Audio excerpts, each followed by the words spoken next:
Area of triangle. तो area of triangle को देखने से पहले जरा बात करते हैं कि हम लोग क्या जानते थे एरिया ऑफ ट्रायंगल में। इन केस हम लोग ये ले लेते हैं कि भाई हमारे पास क्या है, एक ट्रायंगल है, ठीक है। ये एक ट्रायंगल है और इसके वर्टाइस कुछ ए, बी और सी है ना। इसमें कोऑर्डिनेट ले लिया हमने x1, y1, yes x2, y2 और थर्ड है x3, y3 है ना। तो एरिया ऑफ ट्रायंगल आप सभी जानते हैं कि एरिया ऑफ ट्रायंगल निकालना तो हम लोग जानते हैं, है ना। एरिया ऑफ ट्रायंगल देखो हम लोग किस फॉर्मूला से निकालते हैं, हम लोग कुछ यूज करते हैं area of triangle find out करने के लिए 1/2, ठीक है ना। x1 आया तो y2 माइनस y3 आएगा plus x2, okay. y3 minus का y1 आएगा और प्लस x3, ठीक है। x3 के आगे देखो क्या हो जाएगा, यहाँ पर कुछ मिलता है हमें y1 माइनस y2, ओके। ये है area of triangle find out करने का फॉर्मूला। अभी तक जब हमें वर्टाइस दिए जाते थे तो हम उसे कुछ दिए गए फॉर्मूला से एरिया ऑफ ट्रायंगल हम लोग फाइंड आउट करते हैं, ठीक है। लेकिन अब एरिया ऑफ ट्रायंगल को निकालने के लिए डिटरमिनेंट का क्या यूज है, देखो अब जरा। इन केस ये क्या है, ये किसी डिटरमिनेंट, आप इससे पहले डिटरमिनेंट को पढ़ चुके हैं, है ना। डिटरमिनेंट को किस तरह के डिटरमिनेंट को, ये कुछ डिटरमिनेंट है अगर हमारे पास में 1/2, ओके। यहाँ पर डाला आपने x1, x2, x3, y1, y2 और y3, 1 1 1, ठीक है। अगर कोई इस तरह का डिटरमिनेंट है और आप उससे एक्सपेंड करते हैं तो देखो कुछ यही रिजल्ट मिलता है ना। यानी कि मैं चाहूं या हम लोग चाहें तो डिटरमिनेंट को की हेल्प से भी हम लोग एरिया ऑफ ट्रायंगल को फाइंड आउट कर सकते हैं ना। फॉर्मूला देखो कौन सा यूज करोगे, बड़ा इजी सा फॉर्मूला है। सबसे पहले तो फर्स्ट वर्टाइज डाल दिया, 1 साथ में रख दिया, सेकंड वर्टाइज डाला 1 रख दिया, थर्ड वर्टाइज डाला 1 रख दिया, है ना। इससे आप क्या निकाल सकते हैं, एरिया ऑफ ट्रायंगल को इजी वे में फाइंड आउट कर सकते हैं, ओके। चलिए अब इससे रिलेटेड एक क्वेश्चन देख लेते हैं, चेक करते हैं भाई क्वेश्चन कहाँ है। Find the area of triangle whose vertices are given this, okay ना। तो चलो ये कंपेयर करके देख लेते हैं। Area of triangle find out करना है और एरिया ऑफ ट्रायंगल के लिए एरिया ऑफ ट्रायंगल है ना, with the help of determinant. ये क्या हो जाएगा भाई, इसको थोड़ा सा अच्छे से बना लो, okay. Half of determinant, yes x1 y1 1, x2 y2 1, x3 y3 और 1, ठीक है। ये फॉर्मूला बताया था। अब देखो इतना तो हमको पता है ना, नेक्स्ट टाइम नहीं लिखेंगे, फर्स्ट टाइम है तो 3, ओके। और y1 कितना है 8, x2 -4 और y2 2, x3 5 और y3 कितना है 1, ठीक है। चलो फॉर्मूले में वैल्यू डालते हैं तो हमें कुछ मिलेगा, बिल्कुल सही। जल्दी जल्दी से वैल्यू डालते हैं। x1 3 8 1 है ना, और -4 2 और 1 5 1 और 1, ठीक है। अब आप इसे सोल्व करना तो जानते हैं ना, एक्सपेंड करना हम लोग बहुत अच्छे से जानते हैं। चलिए सबसे पहले 3 आया, 3 के साथ में क्या करोगे, 2 into 1 that means 2, 1 into 1 that means -1, okay. Next element minus sign के साथ में आता है 8, फिर से वही ऊपर से नीचे चलना है, -4 into 1 -4 हो जाएगा, 5 into 1 माइनस का 5 हो जाएगा, ओके ना।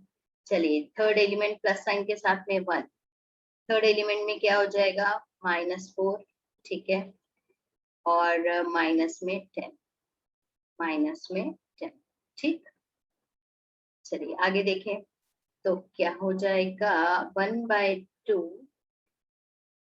2 minus 1 that means 1 2 3, -4 -5 माइनस का 9 बनेगा और माइनस का 8 दैट मीन्स प्लस।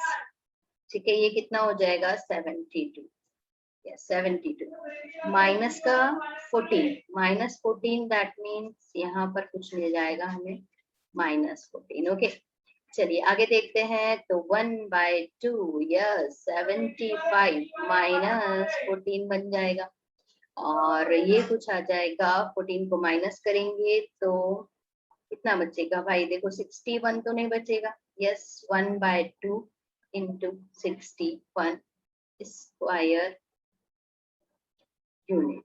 अच्छा, यहाँ पर एक बात और डिस्कस करते हैं कि कहीं पर भी देखते हैं हम लोग एरिया ऑफ ट्रायंगल, अगर कोई एक ट्रायंगल है तो जाहिर सी बात है उसका एरिया तो होगा ही सी। इन केस हमें यहाँ पर अगर हो सकता है कि डिटर्मिनेंट को सॉल्व करें और माइनस में आंसर आ जाए, है ना, आंसर माइनस में मिले, ठीक, तो भी नो प्रॉब्लम, है ना। हम क्या करेंगे, उसका प्लस साइन ही हम लोग लेते हैं, क्यों, क्योंकि एरिया ऑफ ट्रायंगल कभी भी नेगेटिव नहीं होता है। ओके, इसलिए ये जो एरिया ऑफ ट्रायंगल है ना, इसलिए इसको हम लोग मॉड के अंदर करके भी लिख सकते हैं, लेकिन डबल डबल बना दी तो कंफ्यूजन हो जाता है ना। तो मॉड के अंदर होता है area of triangle, that means in case हमें माइनस साइन भी मिल रहा है डिटर्मिनेंट को सॉल्व करने के बाद में, तो भी हम लोग प्लस साइन को ही यूज करते हैं।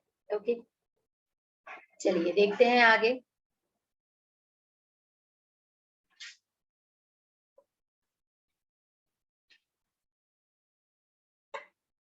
Find the equation of line 3, 1 and 9, 3 using determinants. अगर देखो यहाँ पर क्या समझ में आ रहा है कि find the equation of line, एक इक्वेशन लाइन का एक इक्वेशन चाहिए भी, यानी कि ये एक लाइन है हमारे पास में, है ना, इसका इक्वेशन चाहिए, 2 पॉइंट्स दे रहा है, सपोज करो ये वाला जो पॉइंट है वो ए है, ए के कोऑर्डिनेट 3 और 1 हो गए, और यहाँ पर एक दूसरा पॉइंट है बी जिसके कोऑर्डिनेट 9 और 3 आ गए हमारे पास में। ठीक है, यहीं पर अब एरिया ऑफ ट्रायंगल निकालना है, एरिया ऑफ ट्रायंगल की हेल्प से हम लोग को इक्वेशन का फॉर्मूला निकालना है, तो मतलब इक्वेशन का फॉर्मूला क्या, इक्वेशन ही निकालनी है ना। तो यहाँ पर अगर मैं थर्ड पॉइंट पी सपोज करती हूँ, ठीक है, एक्स वाई, अब देखो अगर ये तीनों पॉइंट एक ही लाइन पर बने हुए हैं, इसका मतलब क्या होगा, ट्रायंगल तो बनेगा ही नहीं। अब अगर ट्रायंगल नहीं बनता है तो एरिया ऑफ ट्रायंगल कितना होगा, 0। ध्यान में रखिएगा कि जब भी कभी हमें equation of line find out करने के लिए आती है, ठीक है, तब हम लोग क्या करते हैं, अब चूंकि लाइन से ट्रायंगल नहीं बनता है तो हम एरिया ऑफ ट्रायंगल क्या यूज करते हैं, 0 यूज करते हैं। ओके, तो चलो इक्वेशन को फाइंड आउट करने के लिए हम लोग देखें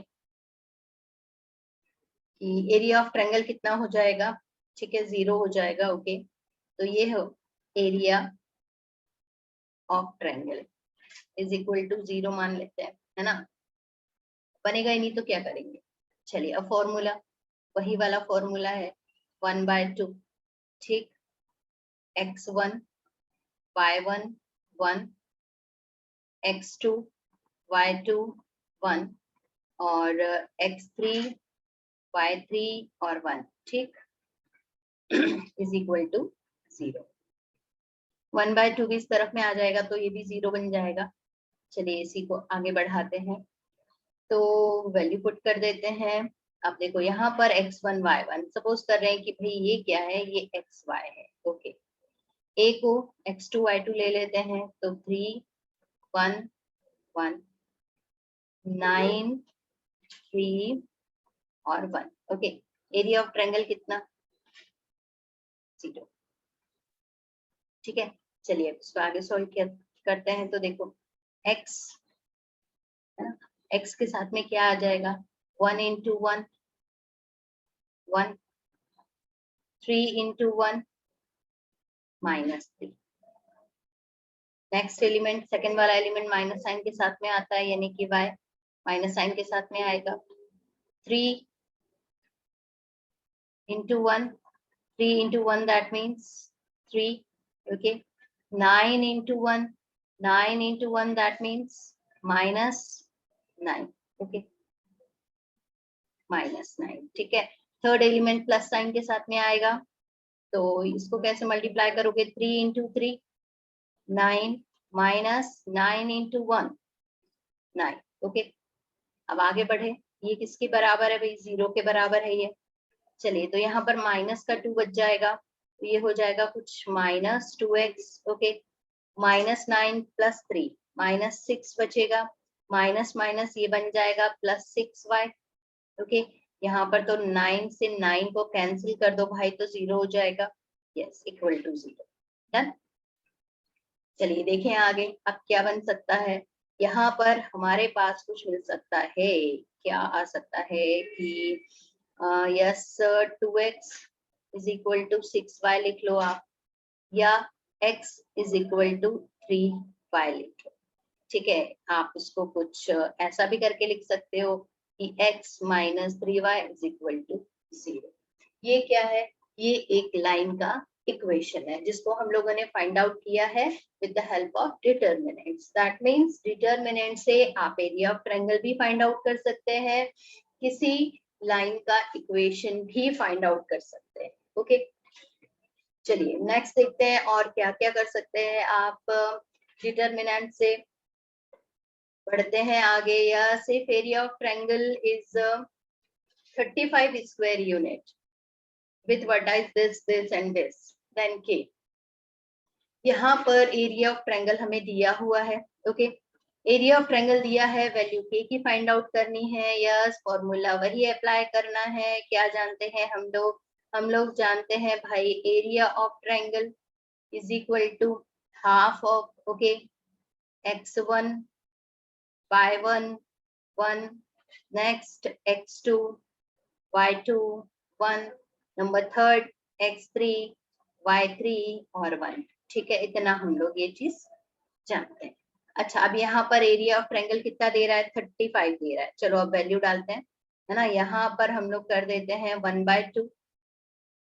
आगे बढ़ते हैं, x1 यानी कि 2, y1 -6, yes 1, x2 5, 4, 1, third k 4 और 1। ओके, एरिया ऑफ ट्रायंगल कितना दिया है? एरिया ऑफ ट्रायंगल हमारे पास में है कुछ 35 के बराबर। ठीक है, चलिए अब इसको और आगे बढ़ाते हैं, जरा देखें। और आगे बढ़ाते हैं, 2 को 35 से मल्टीप्लाई कर देते हैं तो 70 आ जाएगा। ठीक है, चलो अब ये जो डिटर्मिनेंट है उसको जरा एक्सपेंड करके देखते हैं। तो 2 में क्या आ जाएगा? 4, है ना, 4।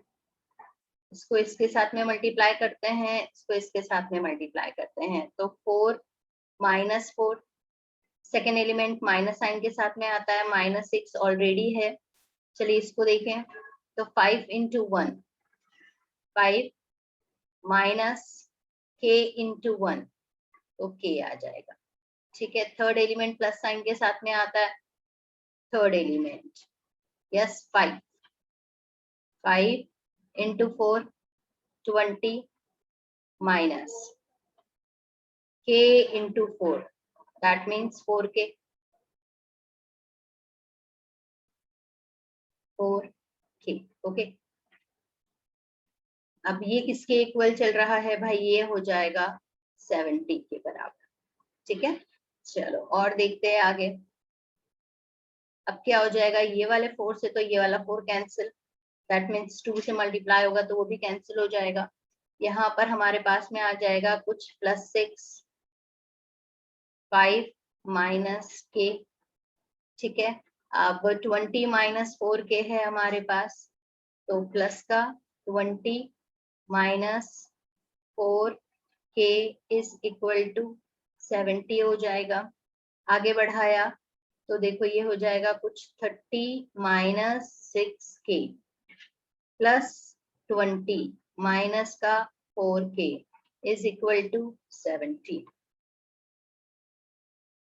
ठीक, यहाँ पर -6k -4k that means -10k, ठीक है, यस 6k और 4k -10k। और यहाँ पर कुछ हो जाएगा 70/30 + 20 मतलब 50, तो ये मिल जाएगा हमें कुछ -50, ठीक। तो यहाँ पर -10k = 20 मिल जाएगा, तो k की वैल्यू क्या हो जाएगी -2, ओके। k की वैल्यू -2 मतलब एरिया ऑफ ट्रायंगल हमें दिया हुआ है, तो आप किसी एक पर्टिकुलर कांस्टेंट की वैल्यू को फाइंड आउट कर सकते हैं।